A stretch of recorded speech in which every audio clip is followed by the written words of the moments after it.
That's for fucking lying to me about the Paul McCartney and Ringo Starr cameo. Or subplot. What the fuck? The trailers for this movie and even the frickin' wiki page for this movie said that Ringo Starr and Paul McCartney themselves were going to play as themselves in this movie. And sure, I assumed that they weren't going to take up too much screen time. They probably were only going to take up 10 minutes at most, 5, maybe even just 5 minutes. But come on, what they did here, the whole fake out of, ooh, they're about to come on camera, they're about to come into the scene, into the story, and then it's just a fucking dream. You can't do that! Oh my god. Whew, I'll get more into that later.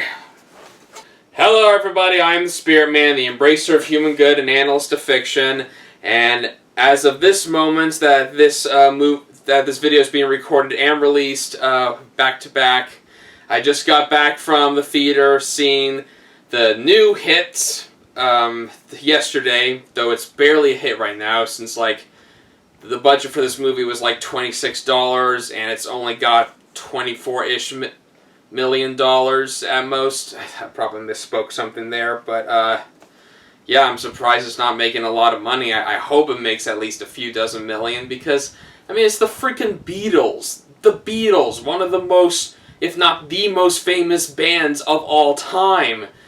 You know, you could literally go down lists and lists of facts, opinions, documentaries, stories, and etc. as to why they're considered so special in cultural history and pop culture itself and so forth. I mean, they probably made the first official music videos even years after the those old classy video recordings of old early rock bands and jazz bands and so forth were made.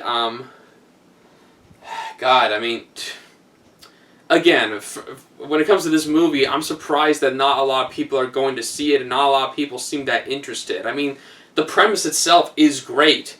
A failed musician who's also a huge Beatles fan wakes up in a world that doesn't remember the Beatles and then succumbs to the temptation, the great temptation of taking the credit for the Beatles songs for himself. But, oh my god, this movie was just so fucking disappointing on so many levels. I'm not even sure where to start at this exact moment. Again, I hope it becomes a decent box office success due to the premise and the subject alone. It probably would have gotten a lot more money if Paul McCartney and Ringo Starr actually showed up, like the trailers and the wiki pages heavily insisted that they were going to. But of course the wiki pages don't credit them like they did before. Fucking liars. This was painfully mediocre. I was hoping for, you know, pretty solid film. Like, maybe it did not go all the way with this and there, but it did damn good with this and that instead. But oh my god, this movie had so much wasted potential. And I'll give you a wild guess as to why that potential was wasted. Short run time. Because that's what every movie needs. Especially a movie about an alternate universe without the Beatles, focusing on Beatles songs. I mean, I am so sick and tired of Hollywood forcing as many short films as possible for the sake of selling more seats or selling more showings at more theaters and so forth. If you don't have enough content put in your film, especially regarding a variety of concepts, subjects, etc., to work around, if you don't have enough content to sustain those concepts and such, your plot doesn't hold up, your characterization is very weak, which it certainly is here, especially with the main character to my shock, and you know, you just have a very unfinished mess. Okay, I'm just going to get into the film right now and nitpick certain things here and there as I go along. This video probably won't be too long, but who knows. Okay, so at the very beginning, I guess the very beginning was a dull yet promising opening, like, I'd say 8-ish minutes of introducing the main character, Jack Malik, and his close band of family and friends, although his parents were pretty much dicks throughout this whole thing, especially regarding his surprise success. The main character is, I think he was an Afghani Brit, or some sort of Middle Eastern descent British, which that alone was a pretty cool ethnic choice. I don't think we've seen that very often, if at all, in regards to media, mainstream media in general, theatrical films and such.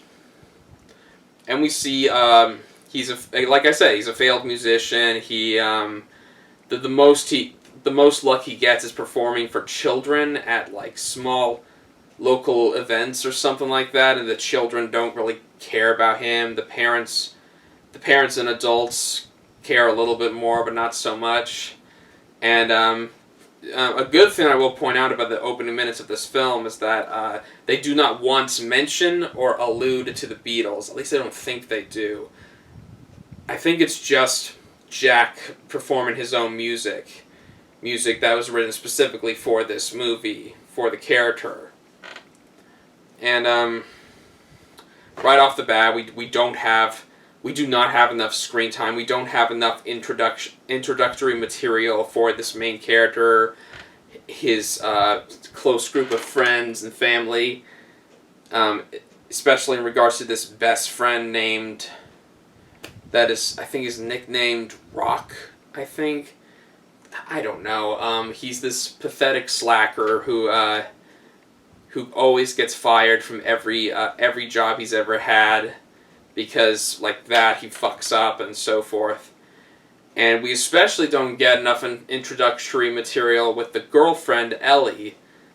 It's especially considered with what they of course try to do during the rest of this film, which holds up very weak. But then we have the supernatural incident where all the lights, all the power around the frickin' world, goes off for like literally 12 seconds. Jack gets into a bit of an accident where he's hit by a local bus, and suffers a bit of a concussion and loses 2 of his front teeth, like two of his right teeth right from the middle. So he looks pretty fucking nasty. And everybody makes fun of him for it when he comes back from the hospital from the accident and all. And he himself gets down on himself like, oh, I look like a stupid rabbit. I look like a very messed up looking rabbit. And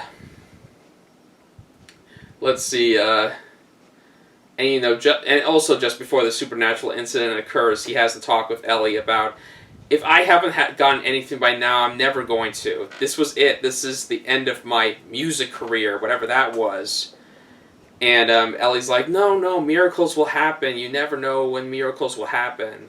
We've known each other for many years. Hey, this is not like when I performed these songs at these school events back in high school, back in 2004 when I was 14. It's not like that. But whatever, back to the present. As they make their way back home, Jack briefly mentions, I may not be Beatles or whatever, but I could go for this and that. And Ellie laughs off like, oh, okay. And Jack's all weirded out like, what the hell was that about?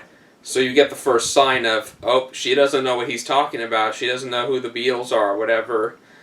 And then they go home, and family and friends are comforting him, but also teasing him. And then Ellie gives him a really fancy new guitar. And, Jack is touched by this and says, you know what? A great guitar deserves a great song to be played. So he starts singing Yesterday. And, everybody's immediately impressed by it, except for the 2 guys who are like a couple of jackasses and get really down on it. So, and I was afraid that he was just going to sing as much as he did in the trailer, and I was like, oh, please, police scene at least a bit more, like at least a minute or so more, which he does, because we already were rushing so much in the first 10 to 15 minutes of the movie alone. We didn't need to rush anymore. Right off the bat, when I realized that this movie wasn't even 2 hours long, I was concerned, and my concerns were rightfully just, as this movie turned out. But once he stops playing the section of yesterday that he does, you know, the women are impressed and the guys are impressed, and Ellie's like, "What the hell was that? When did you write that?" And Jack's all, "I didn't write it. Paul McCartney did." "Who?" "Paul McCartney of the Beatles." "Who?" You know, they go on for about a minute or so, like the one of his friends pretends like he knows what he's talking about, pretends like the Beatles are some obscure group or something. And what amazes me is that Jack doesn't explode for a second, for at least a moment, saying, "Come on, the Beatles! They're like the most famous rock band in history. How do you not know about them?"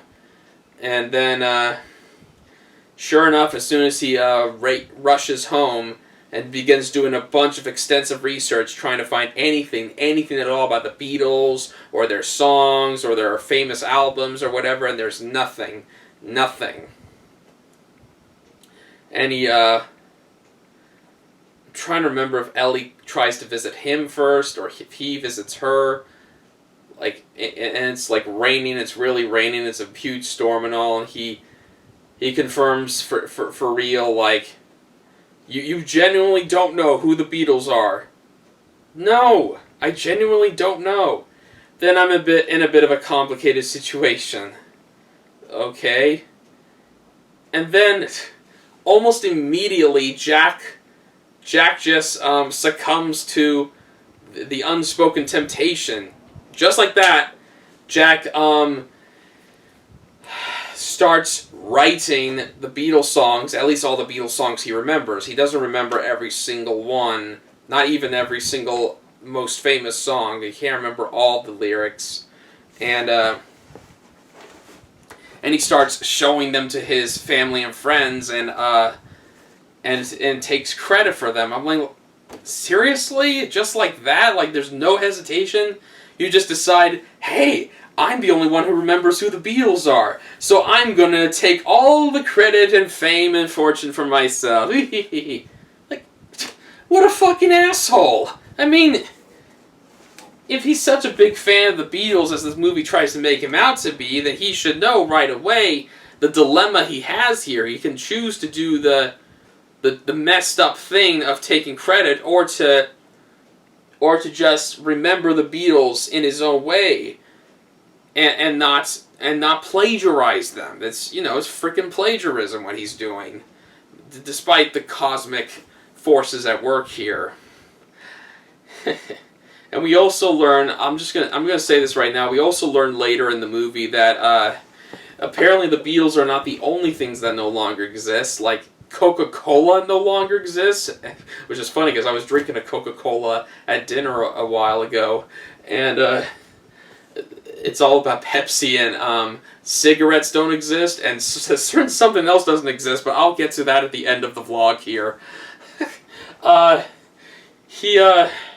Let's see here. He tries to play for his family, but his parents are such fucking assholes, always interrupting him or finding an excuse to not listen to him. And these neighbors and friends come over, and they make things a whole lot worse. So, like, and he tries to play from the beginning over and over again. He tries to play Let It Be. And, and they keep telling them, "Oh, just continue from where you were. I already heard the beginning a few times." "No, I'm going to do this from the beginning." Eventually, Jack loses his shit and says, "You know what? Fuck this. You are not trying to listen. You are not trying to get into this. So I'm just going to stop." Which I think he does. I've got to stop stammering and shit. So then he just starts playing the songs at, like, local local pubs and other events like he was with his own music in the early minutes of the film. But, and this was a good idea they were working with here. Even though he was playing these, famous songs, these well-resonating songs that have resonated with countless people all over the world, at these local events, in such a random, obscure local town that he lives in, nobody listens. Nobody cares. Even when he plays a song, which was it? She Loves You, Yeah, Yeah, Yeah. Even when he plays that song in an ice rink, nobody pays attention. Nobody cares. So I was sitting there in the theater watching that. I'm like, that's an interesting idea. Just because you do these songs that only you remember existed, doesn't mean that they're going to resonate with people. They're going to become an instant success. Not unless you do it the right way, necessarily. And so he starts doing it the right way by meeting up with this acquaintance of Ellie's named Gavin, I think was his name, Gavin. And so they start their own independent recording business of recording all these songs that Jack has wrote. And I think they transferred it to CDs, and they started giving away the CDs for free at local businesses and stuff, including the warehouse that Jack himself was working part-time at, and his boss was forcing him to work full-time or else he has to quit. And sure enough, some fancy music business guy, studio guy, gives Ellie his card, and was that supposed to be Gavin? Oh God, I'm already getting things in this movie mixed up, and I just finished seeing it a few hours ago at the time of this recording. So then, I'm just gonna go off here because I think this is how it happens. So Jack starts this recording business with these mild branches of music business, and they start to. That's when they start to resonate throughout Britain, I suppose, at least. And Jack starts to become somewhat popular across the nation, and shows up on talk shows and stuff that only half respect him. I remember the one guy they showed interviewing him, letting him do his music and stuff, was making these really tasteless jokes and bringing more attention to advertising than to the music that Jack was performing. So, let's see here. Then, one night while Ellie and Jack are driving home, Ellie's happy for him and such, but for a moment, and of course it's one of those special moments, like, if he doesn't do it now, then it's going to be a lot worse much later, where Jack sort of squirms a bit and turns to Ellie and says, Ellie, there's something you need to know about these songs, about who wrote them. And then Jack gets a call from Ed Sheeran. He thinks it's his best friend, Rock. I'm just gonna call him Rock for now. And his girlfriend Carol should be nearby, but Ed Sheeran calls twice, but Jack doesn't believe it's him, or nor does Ellie. But Ed Sheeran is persistent. I barely know anything about this guy. All I know is that he's a popular music guy on YouTube. That's it. I'm sorry. I'm sure he's popular enough with a bunch of people, but he's just never really caught my interest. Ed Sheeran visits Jack pretty late at night. It almost looks like the middle of the night, and he says right off the bat, "Can we make a deal? Can we work together?" And so they do. Jack starts recording more Beatles songs, or Jack songs, whatever you want to call them now. And this not only makes Jack and Ed both more popular, it starts attracting more media mongrels, including one we'll get to in a second. After he and Ed and a bunch of these musicians have this contest as to who can write the best music in just 10 minutes and perform it, Jack, of course, wins because he picks the right song, right Beatles song he has not done yet, that he needs to remember off the top of his head in literally 10 minutes. And then Ed is a bit disheartened, saying, I guess I always knew somebody was going to come around that was better than me.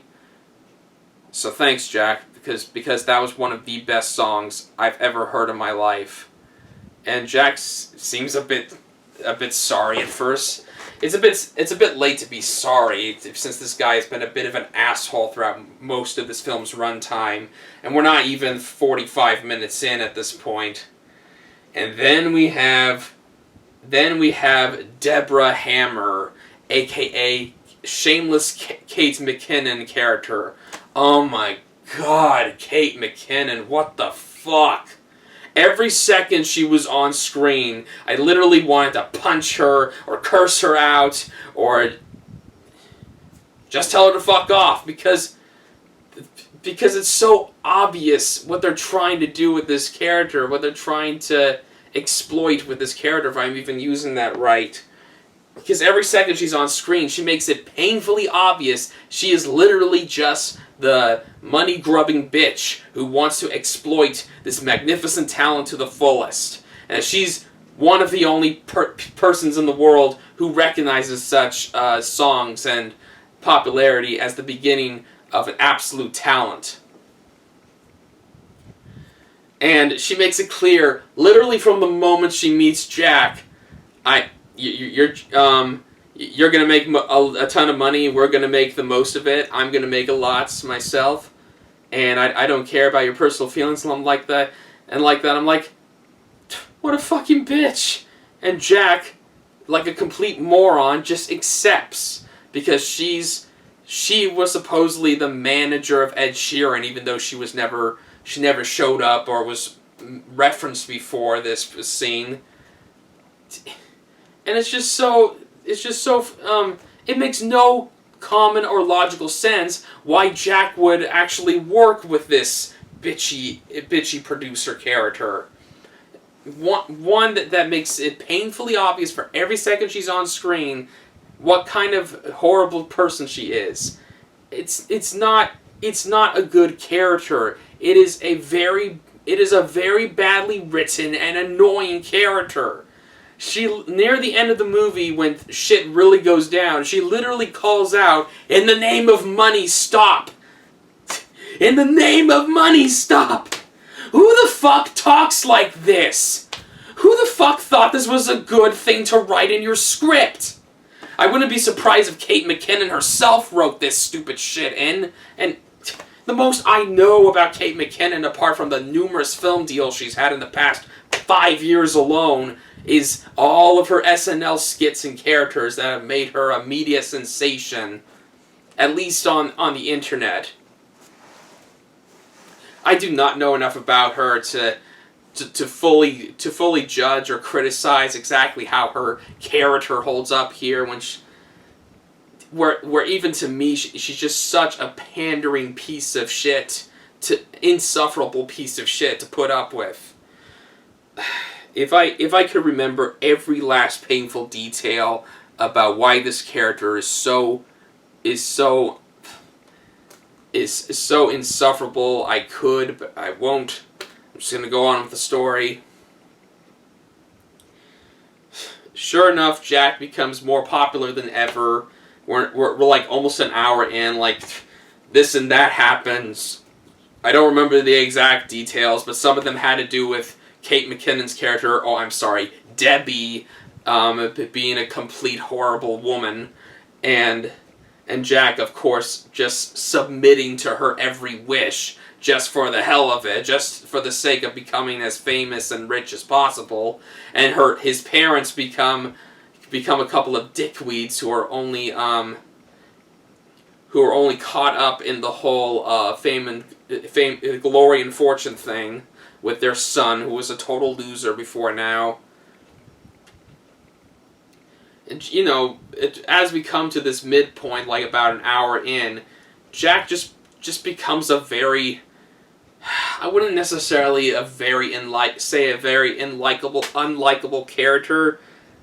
he's just so dull. He's just so one-sided. He's just a pathetic loser who takes credit for a band that no longer exists. That, if anything, he should at least maybe, I don't know, maybe from the very beginning he should have said, well, I knew these guys and they were great, but let's just say they're no longer with us or they don't want to be with us anymore, so I'm going to do these songs for them. And then do my own. Which is kind of what happens at the end, but I'll get to that soon. Jack, why do I feel like they made the main character's name Jack for a reason? Especially with his last name being Malek. I'm wondering if that's supposed to be a play on the actor Rami Malek, who played as Freddie Mercury in Bohemian Rhapsody just last year. Anyway, as Jack becomes more famous and such, he becomes a lot more distant from Ellie, who we've barely had any screen time or chemistry with, and they're clearly supposed to be this special item and such, and somehow he bonds with his best friend character, Rock, much more than before, even though Rock is literally just the same fucking idiot he was in the very beginning of the movie, just going along with Jack for the right. That was a thing, like, when Jack first records these songs with Gavin earlier in the film, and he does record them with Ellie, and I think with Gavin singing with him too, and then he has to choose who comes along with him to perform or to be his backup singer or something. He chooses Rock. Why the fuck didn't you choose your girlfriend, your manager? God, I should have mentioned before, she was the frickin' manager of this of the main character and has been for a long time. And it's no wonder she was one of the only people who cared about him during his failed music career. So, why the fuck would you bring this idiot along with you? This idiot that you literally have no BFF chemistry with, or whatever you want to call it. And they make it so painfully obvious that Jack is doing the wrong thing, when Rock keeps going on, I realized that the purpose of my existence was to be alongside the greatest musician in the world. Now let me open the wrong door to the alleyway. Oh shit, I opened the wrong door to the alleyway. Here's the right door to all these people who are going to love you and such. So Jack, at one point, okay, did the James Corden thing come first? I think James Corden has this shameless cameo, and personally I like watching bits and pieces of his talk show and stuff. I think he does some really interesting stuff compared to other talk shows I've seen. To my understanding, James Corden has a very mixed reputation amongst some people around the world, around the internet. I don't really understand it, but if that's really the case, then so be it. And I also am well aware that he's a big Beatles fan himself. I mean, he had a special episode with Paul McCartney, of all people, dedicated to the Beatles and exploring Liverpool and Paul McCartney's house and such. So James Corden has a shameless cameo where he's interviewing Jack about the songs, and then he suddenly goes, "Are you sure it's just you who writes this song? Are you sure, or it's just you who should get all the credit? What are you talking about? Because there's a couple of men here," and of course they're playing into what they showed in the trailers for months now, that we thought, or I thought was going to happen in the movie.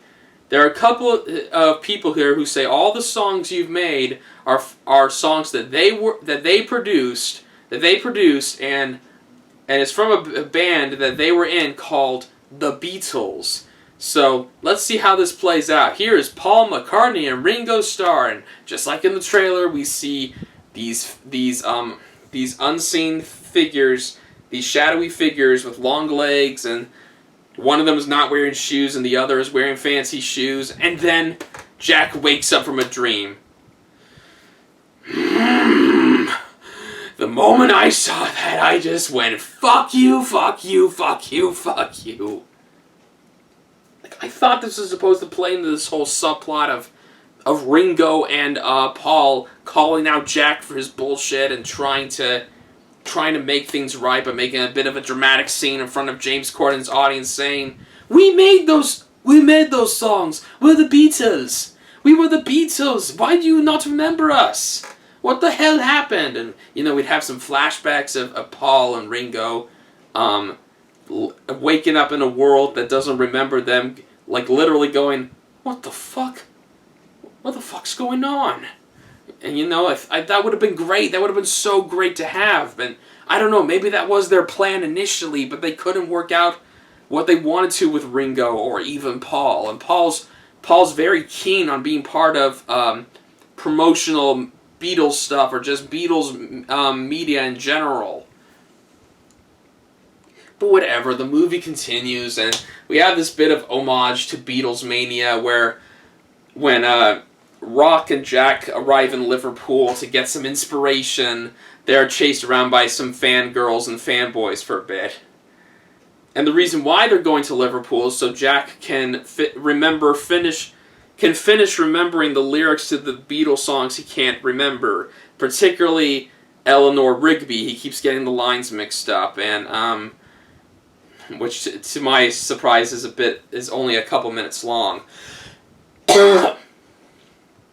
And Liverpool, unlike in the real world, because the Beatles never existed, Liverpool is this downright mess. Like, all these famous spots are not famous spots in Liverpool. The Beatles Museum, of course, does not exist. These Beatles statues and posters and stuff are nowhere in the city.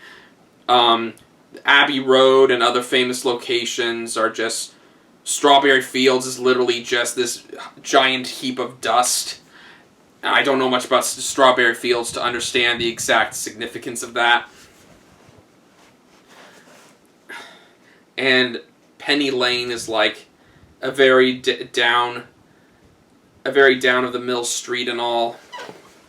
And Debbie was very much against Jack going to Liverpool in the first place, saying there are literally 50 more other inspirational places to go to than Liverpool. Include, I assume, places that other rock bands came from, because clearly other bands still existed. The Rolling Stones, Queen, Coldplay, and so forth. But yeah, Jack clearly is devastated by the absolute destruction of Beatles' legacy in a world where the Beatles never existed.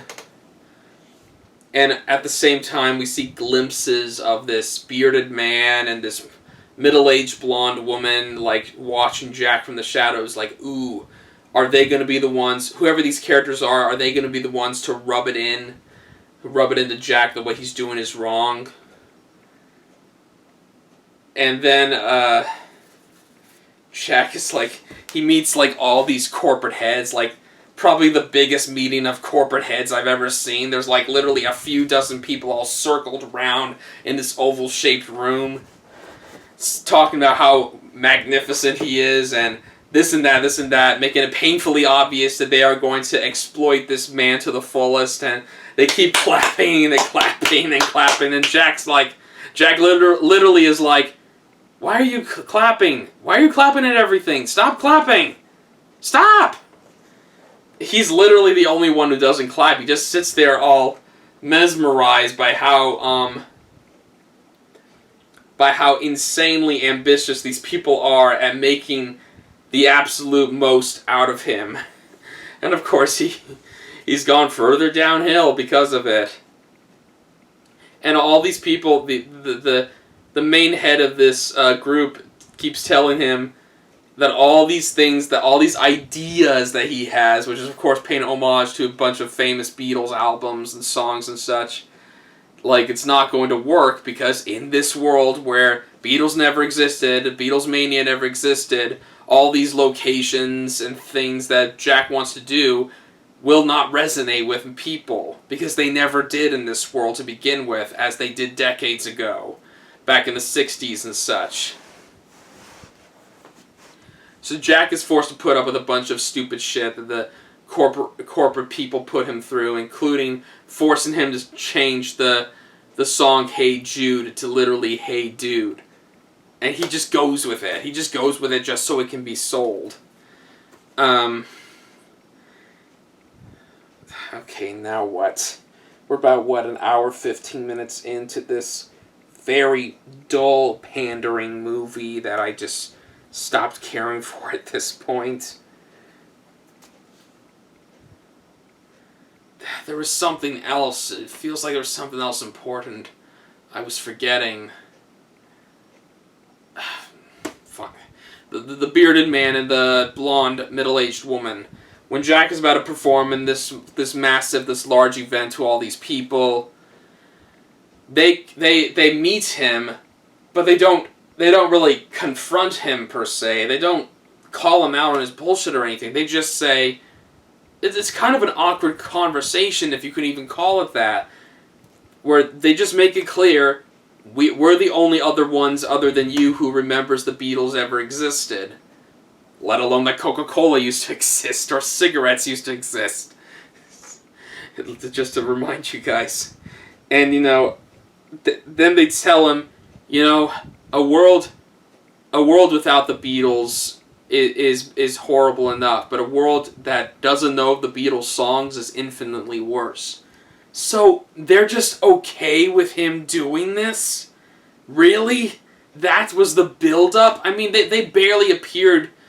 They appeared at specific points of the film, and I was curious, like, what's this leading up to? What's this leading up to? What are they going to say? I mean, they could have at least said, you realize what you're doing is wrong, but at the same time, I can't help feeling like maybe this is the only way the Beatles can be remembered.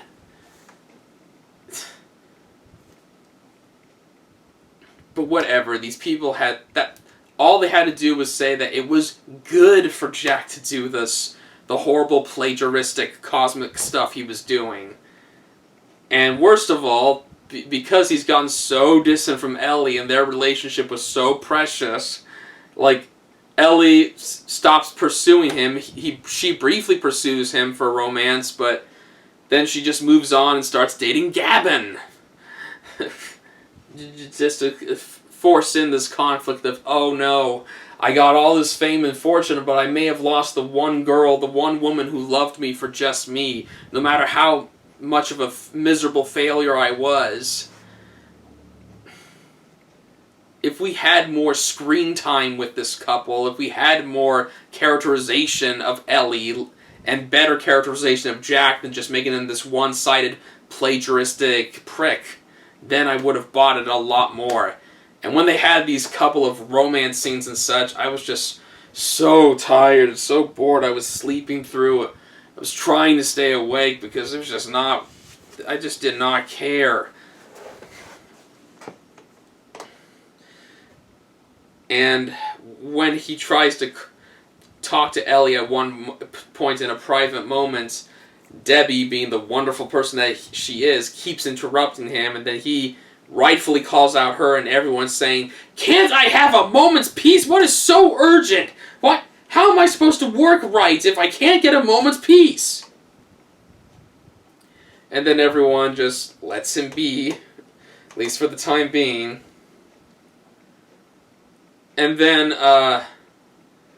oh yeah, after meeting the bearded man and blonde woman, she gives him an address for some reason, because this address, the address for this person he needs to meet, is none other than, are you ready for this? Are you ready for this? The person he's meeting is John Lennon. John Lennon was never killed. He never died.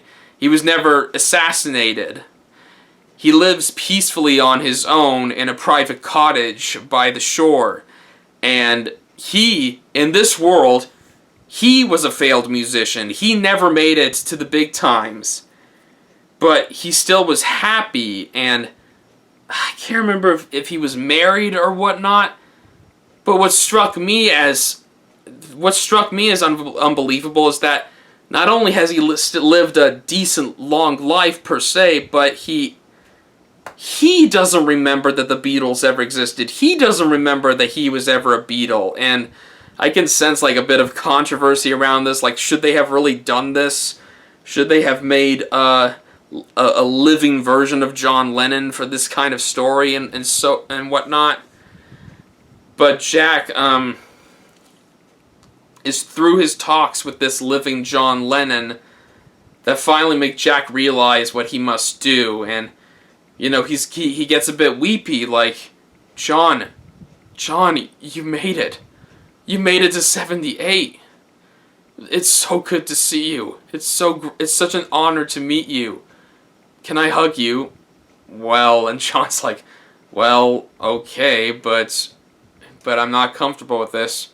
Okay, then Jack hugs him, and John just flat out tells him, you need a lot of psychiatric help, and Jack's like, no, I don't. Not anymore. Because now he knows what he must do. I mean, it's a good idea and all, but it just makes everything even more confusing. I mean, if John Lennon is still alive in this universe, then shouldn't George Harrison still be alive in this universe? Did that thought never come up to these writers, producers of this movie? And would that mean that he also doesn't remember that he was ever a Beatle, that the Beatles ever existed? And what about Paul McCartney and Ringo? Does the same ordeal occur with them? Why is this not being explored? You have some great ideas to work off here, some great concepts and such, but you don't do it. Just for the sake of runtime or money or whatever. I need to look up who made this. I don't know if it was Warner Brothers or Screen Gems or whoever, but whatever. I've gone on long enough about this fucking movie. We're finally to the end, to the climax, if you can call it that.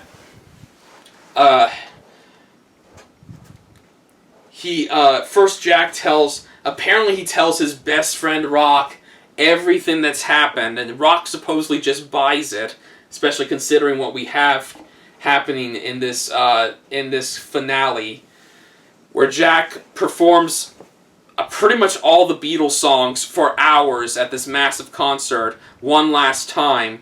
At the very end, he asks Rock to lure Ellie to the backstage to be put on this camera in front of thousands of people, and Jack tells everybody, like a bit of a dick, like he's always been throughout this entire movie, that's Ellie.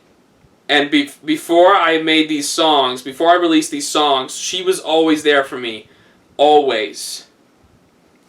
And I didn't write these songs. I'd never made these songs. The people who made them were four absolute fantastic men named Paul McCartney, John Lennon, George Harrison, and Ringo Starr. And they were a band, a fantastic band known as the Beatles. And of course everybody... I mean, I was sitting there like, wow, he's doing this. He's really fucking doing this. Everybody's like really fucking confused. Like, what? Who the fuck are the Beatles? Who the hell are the Beatles? What are you talking about? And sure enough, after a little more words here and there, everybody just accepts like, well, this guy's a real fucking asshole, plagiaristic asshole. He's been plagiarizing these songs from these guys that don't even exist. Who the hell are these guys that he's talking about? And even better, Debbie just buys into the whole I'm a plagiarist thing, just like that, and starts to hunt him down, like running around yelling, where's the stage? What floor is the stage? I'm gonna kill this motherfucker. Oh, and I just remembered one of her many great lines before that to Jack's parents was, when did you realize that he was too good for you? Fuck you. And, the Ellie, the famous Ellie? Oh, has he told you about me? Nope, never said a word. I don't give a shit about him. He's just a product to me. Fuck you. Like, clearly this character, this Kate McKinnon character was totally worth it. Was totally worth every second she was on screen. Jack, after pouring his heart out, making his whole guilty as charged confession, the last things he says is that he's in love with Ellie, and he wants to be with her, even though she has a boyfriend now, and they make it clear the boyfriend's there, and they're being totally forgetful pricks about him in regards to him. Ellie is shocked and runs away, but Jack catches up to her after, and this was interesting, after Jack tells everyone, before I leave tonight, I'm going to release all of the Beatles songs for free for the world to see, for the world to listen to have. Not a penny will be charged. And, you know, Debbie, Kate McKinnon's all like, no! Because this ruins the whole huge album deal. This album deal where Jack was going to release literally dozens, hundreds of famous Beatles songs and make a total corporate mongrel of himself. But all these songs are released for free. Everybody can listen to them. Everybody supposedly can get into the specialness of them, though to a certain degree, because again, the Beatles don't exist in this world, and to make it clear right now, near the end of this vlog, the world is not reversed back. The world remains the way it is. People still don't remember who the Beatles were, except for Jack and the two people from earlier. In the entire world, nobody remembers what cigarettes are, what Coca-Cola is, or a certain other thing that I'll get to in a minute. Jack comforts Ellie. Ellie's all like, so you never wrote those songs, huh? And I'm sitting there like, yeah, I think you tried to make that clear from the beginning when he mentioned the Beatles. Were you even trying to grasp that? Oh, Lily James. They put you in an awkward position in this one. So Ellie and Jack, after they make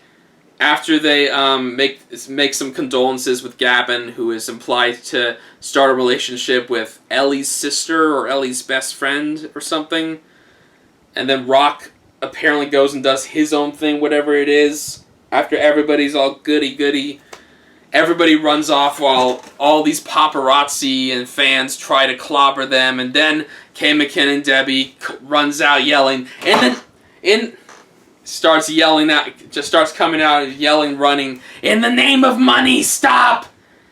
Jack! And that's the last we've seen of her, fuck her.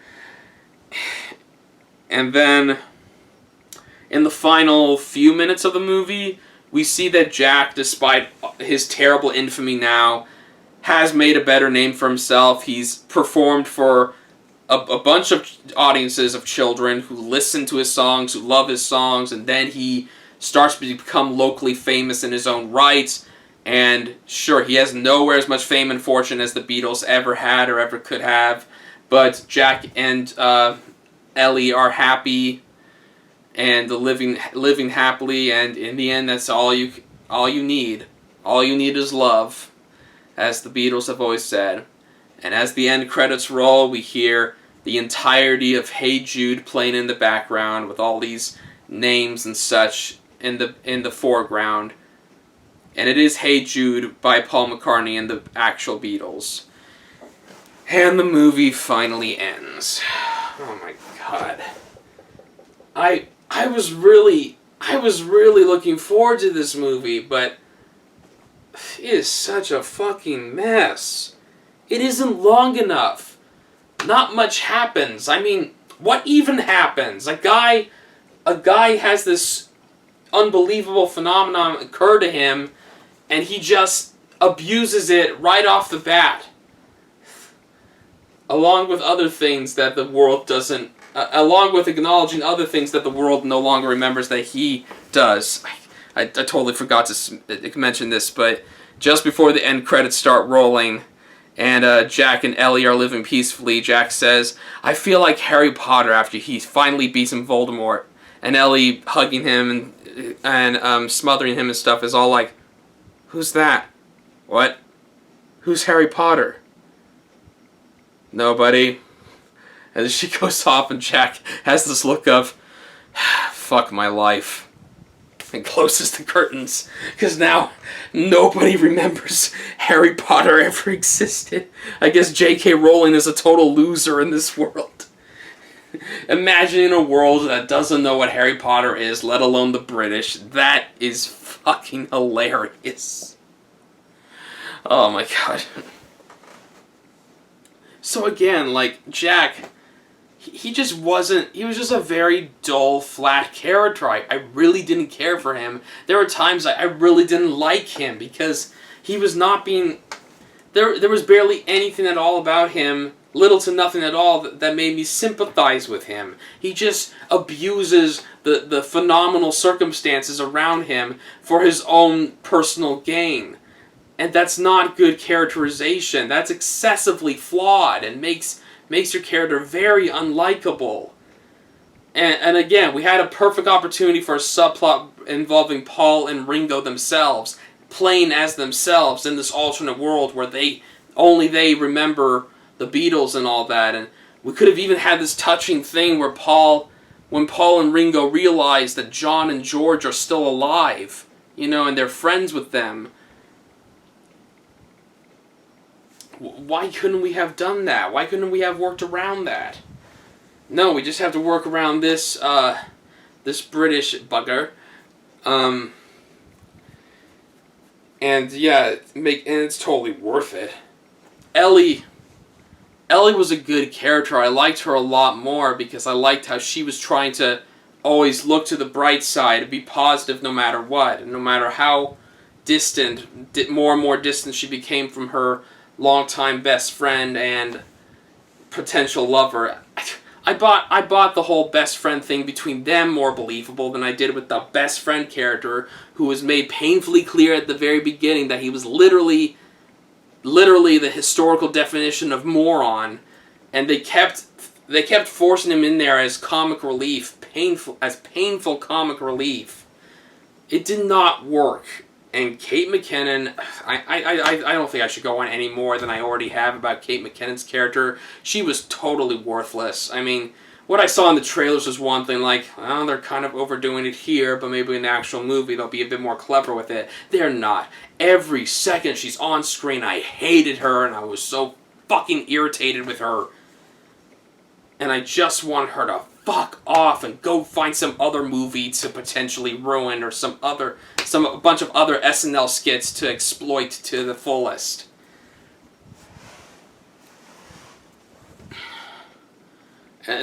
Even the supporting characters and the minor characters were wasted.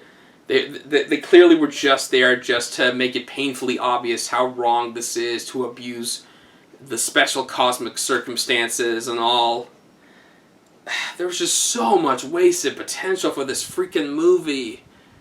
You could have done a lot more with it. You could have extended the events, extended Jack's rise to fame and glory with the knowledge that only he knew of this great, fantastic band. I mean, I've never been the biggest Beatles fan. Even now, as I've come to know and love them in my own way, I do not know as much about their history or their songs as other people do. Hell, I don't know enough about any band or any particular artist in general. But yeah, the Beatles they are a great band, and they are a very special band for a lot of reasons. It's because of them that music culture became what it is today to begin with. They were the British invasion of the 60s and all, literally.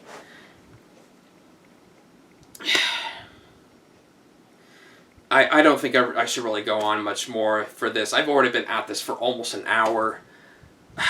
I really wanted this movie to be a much better film than it turned out to be. In a lot of ways, this is kind of the Beatles-esque movie I wanted to have after becoming so familiar with the Beatles as I have in recent years. And even if it was just as a biographical drama film or something, and there's barely been enough of those about the Beatles. We rarely have any of those. The closest we've had to somewhat popular biodrama about the Beatles is that one about John Lennon, about his early life in the mid to late 50s, I think, when he was discovering his mother and trying to bond with her before she was tragically killed in a car accident. This is really, really sad. And this movie had so much potential wasted, and I don't know if I have no idea when we'll ever get a chance for a movie like this again, on any level. I've got some ideas as to how I could have handled this movie. It was up to me, but that's all I can work off of. And honestly, if you guys are up for it, if you've stayed for this long, or if you just skimmed to the final parts of this video, I gotta ask you, based on what I've explained in the review, in this review vlog alone, or what you may have seen already in the theaters at this point, whenever you choose to watch this vlog, tell me, what could you have done? What would you do if you had to direct this movie instead of this Danny Boyle guy, whoever he was? This is the most I can give this film is a D+, but that's it. And that, for better or worse, is all I can say about this movie in the end. A lot of wasted potential, painfully mediocre, but by this time tomorrow, that will all be yesterday. Literally yesterday. Okay, guys, thank you so much for spending a bit of time with me. We got a bunch more exciting stuff coming up soon. I'm gonna do one more comic news video before the BC finally comes back from his battles with his nemesis, and the Snark Spy, to my understanding, is finally going to do some stuff with us, some collaboration stuff with us, some audio vlogs and such. But yeah, thanks again, guys, and I look forward to more recent blockbuster or just cinematic hits in general in the near future, and I'll see you all guys very soon. Take care, everybody.